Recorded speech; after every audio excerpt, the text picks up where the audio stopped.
کیا قرآن مجید کو بغیر وضو پڑھ سکتے ہیں؟ جی پڑھ سکتے ہیں انشاءاللہ تعالیٰ۔ اللہ کے نبی صلی اللہ علیہ وسلم رات کے وقت جب سو کر کے اٹھتے تھے تو سورہ آل عمران کی آیتیں پڑھتے تھے اور وضو نہیں کرتے تھے اللہ کے نبی صلی اللہ علیہ وسلم۔ قرآن پڑھنے کے لیے وضو شرط نہیں ہے، البتہ مصحف چھونے کے لیے بہت سارے علماء نے کہا ہے کہ وضو کرنا چاہیے، اور بہتر یہ واجب تو نہیں کہہ سکتے ہیں، لیکن بہتر یہ ہے کہ اگر مصحف چھونا ہے تو وضو کر لیں، لیکن واجب نہیں ہے۔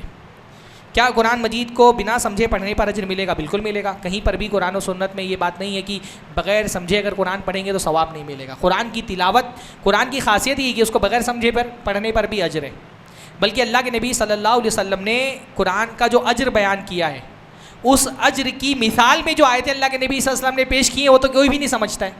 اللہ کے نبی کیا فرمایا؟ ہر حرف پڑھنے پر بندے کو 10 نیکیاں ملتی ہیں، اور اس کے بعد مثال میں کیا بیان فرمایا؟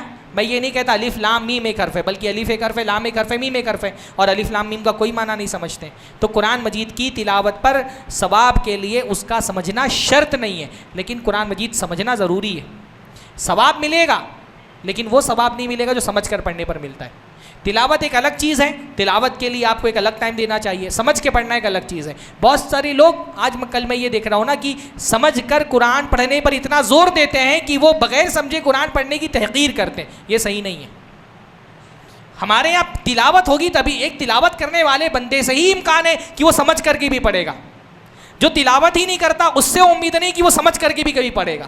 تو تلاوت کا الگ ثواب ہے، اور تلاوت اللہ کے نبی صلی اللہ علیہ وسلم کا اور صحابہ کا معمول تھی، تلاوت کا ثواب ہے، تلاوت کریں، کچھ حصہ تلاوت کے رکھیں اور کچھ حصہ قرآن مجید سمجھ کر